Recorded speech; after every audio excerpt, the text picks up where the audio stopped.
विद्यार्थी मित्रांनो, नमस्कार. तासिकेची सुरुवात करत असताना अगदी सुरुवातीलाच एक अतिशय महत्वाचा खुलासा.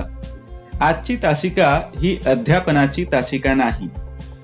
काल गुगल मीटच्या माध्यमातून घेतलेल्या तासिकेत जो घटक आपण अभ्यासला आहे, ज्या घटकाचे आपण अध्यापन आणि अध्ययन केले आहे, त्याची एकदा आवृत्ती व्हावी, केवळ एवढ्याच हेतूने आजच्या तासिकेचे नियोजन आहे. जे विद्यार्थी कालच्या तासिकेला अनुपस्थित होते त्यांनी या गोष्टीची नीटपणाने नोंद घ्यावी. तसेच हा घटक समजून घेण्यासाठी त्यांना स्वतःला विशेष प्रयत्न करावे लागतील हे देखील त्यांनी लक्षात घ्यावे. जो घटक आपण काल अभ्यासला होता त्या घटकाची आपण आवृत्ती घेतो आहोत. तो घटक आहे शब्दशक्ती विचार.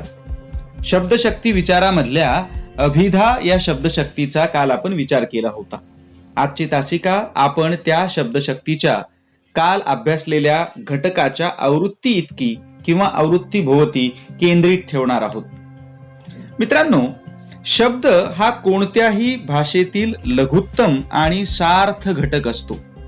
आपण जेव्हा शब्द ही संकल्पना वापरतो तेव्हा अर्थयुक्त शब्द असा या संकल्पनेचा अर्थ आपणाला अपेक्षित असतो. व्यवहार, वेगवेगळी शास्त्रे, सामाजिक शास्त्रे आणि साहित्य अशा वेगवेगळ्या स्तरांमधून जी देवाणघेवाण घडते तिचे माध्यम शब्द हेच असते. कालच्या तासिकेची सुरुवात केल्यानंतर मी दिनेश बत्तलवाड यांना प्रश्न विचारला की शब्द म्हणजे काय. सुरुवातीला ते गोंधळले खरे, पण नंतर त्यांनी उत्तर देण्याचा प्रयत्न केला. लक्षात घ्या, शब्द म्हणजे काय तर अक्षरांपासून शब्द बनलेले असतात. मग शब्दाची व्याख्या कशी करायची तर अक्षरांच्या सानुक्रम आणि अर्थपूर्ण रचनेला शब्द असे म्हणतात. मी पुन्हा एकदा हे आवृत्त करतो. अक्षरांच्या सानुक्रम व अर्थपूर्ण रचनेला आपण शब्द असे म्हणतो. तुम्हाला प्रश्न पडला असेल, अक्षर म्हणजे काय? अक्षर म्हणजे लिपिबद्ध केलेले चिन्ह. चिन्ह म्हणजे काय तर परत एक संकेत. या सगळ्या गोष्टी तुम्ही 8वी, 9वी, 10वी या व्याकरणामध्ये अभ्यासलेल्या असतात. फक्त आपणाला त्या विस्मरणामध्ये गेलेल्या असतात. या निमित्तानं आपण आपल्या स्मृतीवरती थोडासा जोर द्यायचा आणि शब्द म्हणजे काय, शब्दाचे प्रकार, शब्दाच्या जाती या थोड्या आपण आपल्या डोक्यामध्ये आणल्या तर हा घटक कळायला आपणाला सोपं जातं. आता शब्द म्हणजे काय ही व्याख्या आपण स्पष्ट केली. अक्षरांच्या सानुक्रम आणि अर्थपूर्ण रचनेला आपण शब्द म्हणतो.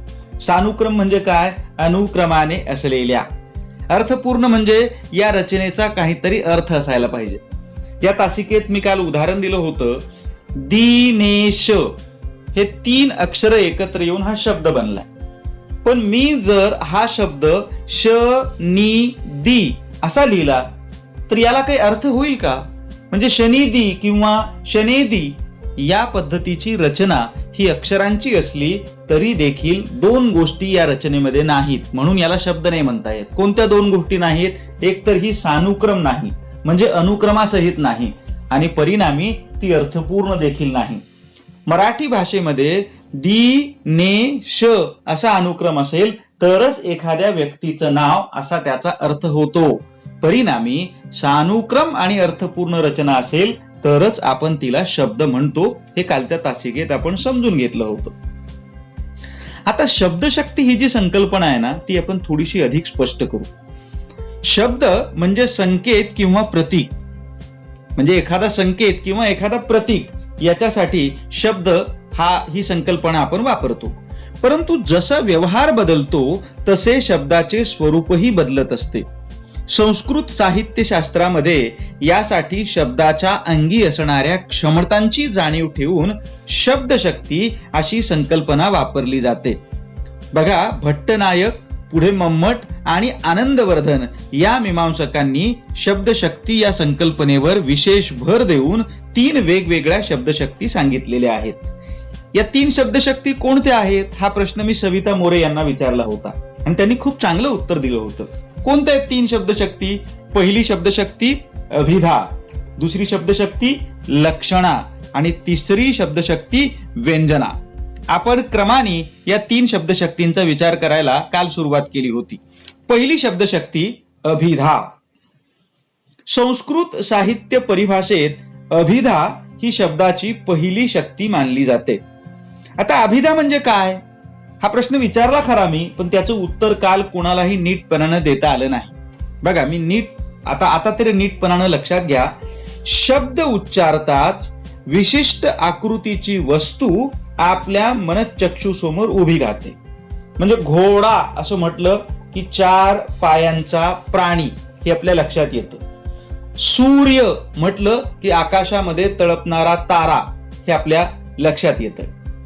किंवा मी म्हणालो हिमालय तर बर्फांचा पर्वत हे आपल्या लक्षात येतं. म्हणजेच शब्द उच्चारताच विशिष्ट आकृतीची वस्तू आपल्या मनचक्षुसमोर मनाच्या डोळ्यासमोर उभी राहते. शब्दांच्या ठिकाणी अशी आकृती उभी करण्याची जी क्षमता किंवा शक्ती असते तिला अभिधा म्हणतात. हे लक्षात घ्या. या शब्दशक्तीमुळे शब्दाला जो अर्थ प्राप्त होतो त्याला वाच्यार्थ किंवा मुख्यार्थ किंवा अभिधेयार्थ किंवा संकेतार्थ असे म्हटले जाते. समजा विद्यापीठाने आपली बहुपर्यायी वस्तुनिष्ठ परीक्षा घेतली तर हे पर्याय आपणाला नीटपणानं कळाले पाहिजेत.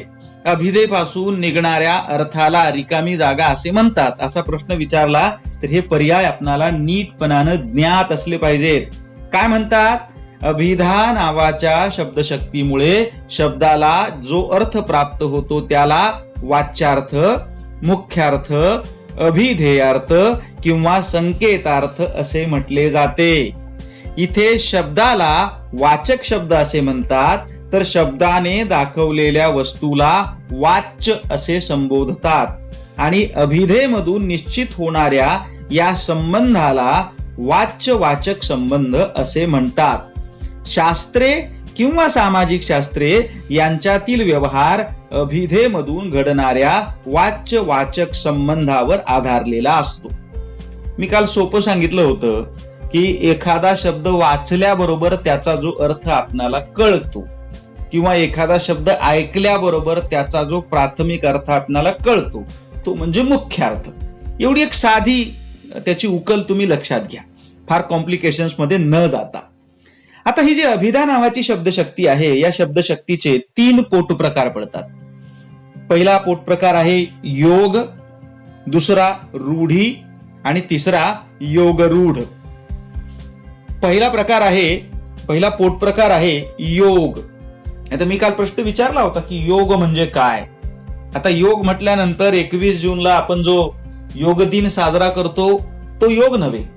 इथं योगचा अर्थ फार वेगळा आहे, तो आपण नीटपणानं लक्षात घेऊयात. आता योग म्हणजे व्युत्पत्ती, ओरिजिन.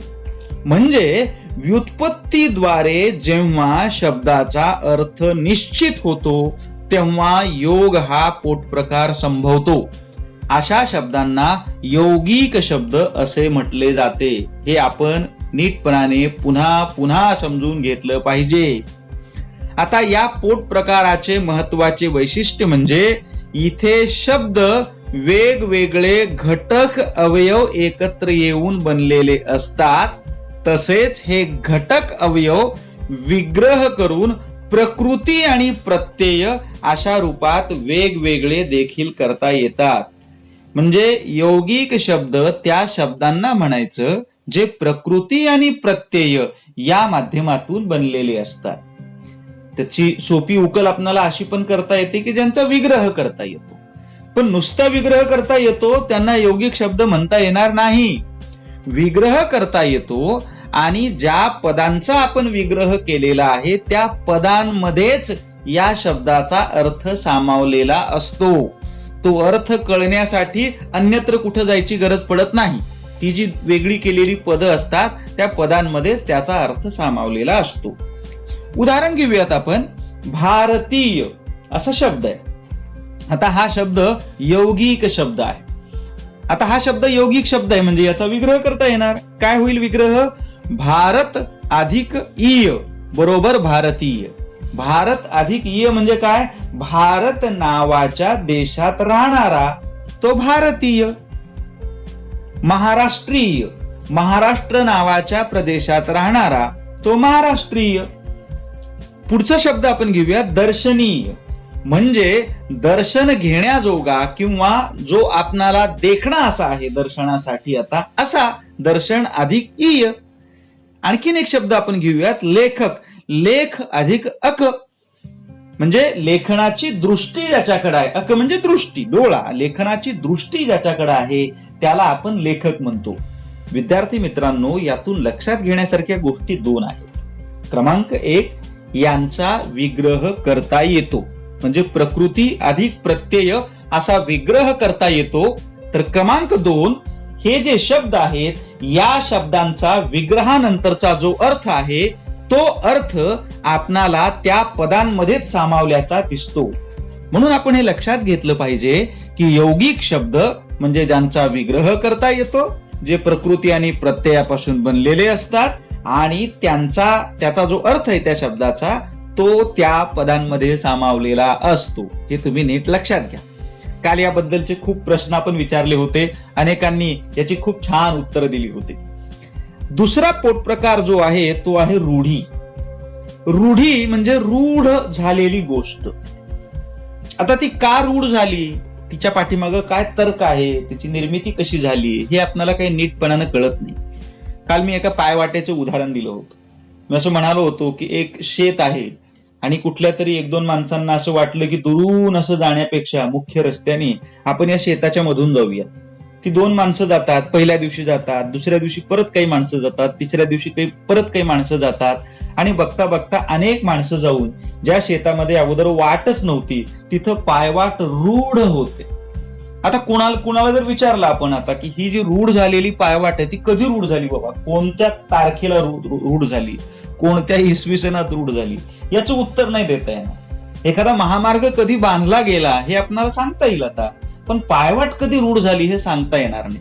म्हणजे रूढ झालेली गोष्ट ही का रूढ झाली, कधी रूढ झाली, कशी रूढ झाली याची स्पष्टीकरण आपल्याला देता येत नाही. फक्त एवढं म्हणता येतं की ती रूढ झालेली आहे बाबा, आमच्याकडे प्रचलित आहे, आमच्याकडे प्रथा आहे बाबा ती. हे रूढी नावाचा पोटप्रकार समजून घेताना आपणाला लक्षात ठेवावं लागेल. या पोटप्रकारात शब्दांना रूढीतून अर्थ प्राप्त झालेला असतो, अशा शब्दांना रूढ ही संज्ञा आहे. या प्रकाराचे महत्वाचे वैशिष्ट्य म्हणजे इथे घटक अवयवांचे एकत्रीकरण झालेले नसते. म्हणजे प्रकृती आणि प्रत्यय अशा शब्दात रूढ शब्दांचे विभाजन करता येत नाही. म्हणजे रूढीने बनलेल्या शब्दांना रूढ शब्द म्हणतो. रूढ शब्द यांचा विग्रह करता येत नाही. प्रकृती आणि प्रत्यय अशा घटक अवयवांनी ते बनलेले नसतात. याची 2 लक्षणं लक्षात घ्यायची. पहिलं लक्षण, प्रकृती आणि प्रत्यय असे याचे विभाजन करता येत नाही. दुसरं महत्वाचं वैशिष्ट्य, खरं तर या पहिल्या वैशिष्ट्यामध्येच ते सामावलेलं आहे, ते म्हणजे हा जो शब्द आहे या शब्दाचे घटक अवयव एकत्र येऊन हे बनलेले नसतात. उदाहरण घेऊयात. दगड, झोंडा, झाड, मंडप. आता हे जे शब्द आहेत या शब्दांचा विग्रह आपल्याला करता येत नाही, कारण हे रूढीने निश्चित झालेला यांना दिलेला अर्थ आहे. ते कधी या शब्दांना हा अर्थ प्राप्त झाला याचं उत्तर आपल्याला देता येणार नाही. मित्रांनो, तिसरा पोटप्रकार आहे योगरूढ. तुम्हाला या शब्दाकडे जर तुम्ही नीटपणानं बघितलं, नीटपणानं हा शब्द पुन्हा पुन्हा ऐकला, वाचला तर तुमच्या लक्षात येईल योगरूढ. म्हणजे योग आणि रूढ या दोन्ही पासून हा पोटप्रकार बनलेला आहे. म्हणजे त्याच्यामध्ये योग पण आहे आणि त्याच्यामध्ये रूढी पण आहे. बघूयात आपण. ज्या शब्दांची निर्मिती योगाने झालेली असते, म्हणजे प्रकृती आणि प्रत्यय या पद्धतीचे घटक अवयव एकत्र येऊन झालेली असते. ज्या शब्दांची निर्मिती योगाने झालेली असते परंतु त्यांना मिळालेला अर्थ हा मात्र रूढीने निश्चित केलेला असतो, तिथे योगरूढ ही शब्दशक्ती संभवते. अशा शब्दाला योगरूढ शब्द अशी संज्ञा आहे. या पोटप्रकाराचे वैशिष्ट्य म्हणजे इथे घटक अवयवांचे एकत्रीकरण आणि पुढे त्यांचे विभाजन करता येते. म्हणजे यौगिक शब्दामध्ये जसे आपण घटक अवयवांचे अगोदर एकत्रीकरण होते, भारत अधिक ईय बरोबर भारतीय, आणि भारतीयचा परत विग्रह भारत अधिक ईय किंवा लेख अधिक अक बरोबर लेखक, आणि लेखक म्हणजे लेख अधिक अक. याला आपण म्हणतो घटक अवयवांचे एकत्रीकरण आणि घटक अवयवांचे विभाजन. म्हणजे योगरूढ शब्दात घटक अवयवांचे एकत्रीकरण होऊन ते शब्द बनलेले असतात. स्वाभाविकच या घटक अवयवांचे आपणाला विभाजन करता येते. परंतु महत्वाची गोष्ट, फरक लक्षात घ्या, या शब्दाला मिळालेला अर्थ विभाजनावर आधारलेला नसतो, उलट तो अर्थ रूढींनी प्रदान केलेला असतो. म्हणजे अशा शब्दाचा अर्थ विभाजनानुसार निश्चित होत नाही. याला असा अर्थ का आहे याचं उत्तर आपणाला रूढींनी दिलेलं आहे, रूढींनी बहाल केलेलं आहे, एवढंच देता येतं. उदाहरण बघू आपण. पंकज हा शब्द आहे. आता पंकज हा शब्द कोणते दोन घटक अवयव एकत्र येऊन बनलाय? प्रकृती आणि प्रत्यय एकत्र येऊन बनलाय. पंकज याचं विभाजन, याचा विग्रह केल्यानंतर काय विग्रह होतो त्याचा? पंक अधिक ज. याचा खरं तर अर्थ या विग्रहानुसार आपण घेतला तर काय होईल? पंक म्हणजे चिखल, ज म्हणजे जन्मलेले. म्हणजे जे चिखलात जन्मलेले आहे त्याला पंकज म्हणायला पाहिजे. पण आपण पंकज कशाला म्हणतो? आपण पंकज हे फक्त कमळाला म्हणतो. आता पंकज म्हणजे कमळच का? पंकज म्हणजे बेशरम का नाही? याचं उत्तर आपल्याला देता येत नाही. याचं उत्तर देताना आपण इतकंच म्हणू शकतो की पंकज म्हणजे कमळ असं म्हणण्याची रूढी आहे, असं म्हणण्याची प्रथा आहे. पंकज म्हणजे कमळच असंच आपल्याकडे म्हणलं जातं. मी बेशरमाचं उदाहरण दिलं होतं तर दिनेश याने लगेच सर चमकोरा सुद्धा काहीसा चिखलामध्ये आणि पाण्यामध्ये उगवतो या नव्या उदाहरणाची जोड दिली. बघा, चमकोरा हाही चिखलामध्ये उगवत असेल किंवा बेशरम हेही चिखलामध्ये उगवत असेल किंवा जन्मत असेल तर या सगळ्यांना पंकज म्हणायला पाहिजे. या प्रकृती आणि प्रत्यय विग्रहानुसार केलेला जो अर्थ त्याला प्राप्त होतो तो, पण हा अर्थ प्रमाणित नाही, हा अर्थ मान्य होणारा नाही. पंकज म्हणजे कमळ हा रूढीनं त्याला दिलेला अर्थ आहे. काय लक्षात येते तुमच्या आता? एक तर प्रकृती आणि प्रत्यय या घटक अवयवांनी हे शब्द बनलेले आहेत, हे मान्यच आहे. परंतु या प्रकृती प्रत्ययामध्ये त्या शब्दाचा अर्थ नसतो, तर त्या शब्दांना रूढीनं प्रदान केलेला अर्थ असतो. या पोट प्रकाराला किंवा या प्रकारच्या शब्दाला योगरूढ शब्द असं म्हटलं जातं. दुसरं उदाहरण आपण घेतलं होतं ते आहे खग. याचं काय विग्रह काय होतो? ख अधिक ग. म्हणजे काय? आकाशात विहार करणारे. आता आकाशात कोण कोण विहार करतं? विमान विहार करतं, हेलिकॉप्टर विहार करतं, रॉकेट विहार करतं, पॅराशूट पण आकाशामध्ये विहार करतो, पतंगही आकाशामध्ये विहार करतो. आता जे ड्रोन आहेत ते ड्रोनही आकाशामध्ये विहार करतात. पण यापैकी कशालाही आपण खग म्हणत नाही. खग म्हणजे पक्षीच. का बरं? कारण खग म्हणजे पक्षी हा शब्द रूढींनी बहाल केलेला आहे, रूढींनी प्रदान केलेला आहे. म्हणून ज्याची निर्मिती प्रकृती आणि प्रत्ययाची घटक अवयव एकत्र येऊन बनलेली असते, पण ज्याला प्रदान केलेला अर्थ हा रूढींचा असतो, या प्रकारच्या शब्दाला योगरूढ शब्द असं म्हटलं जातं. हा अभिधा या शब्दशक्तीचा तिसरा पोटप्रकार आहे. म्हणून आपण कालच्या तासिकेचा समारोप करत असताना असं म्हणालो होतो, अभिधा ही शब्दाच्या अंगी असणारी मुख्य आणि महत्वपूर्ण शक्ती आहे. व्यवहार आणि सामाजिक शास्त्रीय किंवा शास्त्रीय व्यवहार यामध्ये सर्वाधिक उपयोग केली जाणारी शब्दशक्ती म्हणजे अभिधा ही आहे. जे म्हणावयाचे किंवा सांगावयाचे आहे नेमके तेच सांगितले जाणे जिथे अपेक्षित असते, टू द पॉइंट जे आहे तेच, तिथे अभिधा या शब्दशक्तीशिवाय दुसरी कोणतीही शब्दशक्ती उपयोगी पडणारी नसते. म्हणून ही शब्दशक्ती आपण नीटपणानं समजून घेतली पाहिजे. केवळ पाठ्यपुस्तकात आहे, अभ्यासक्रमाला आहे म्हणून नव्हे.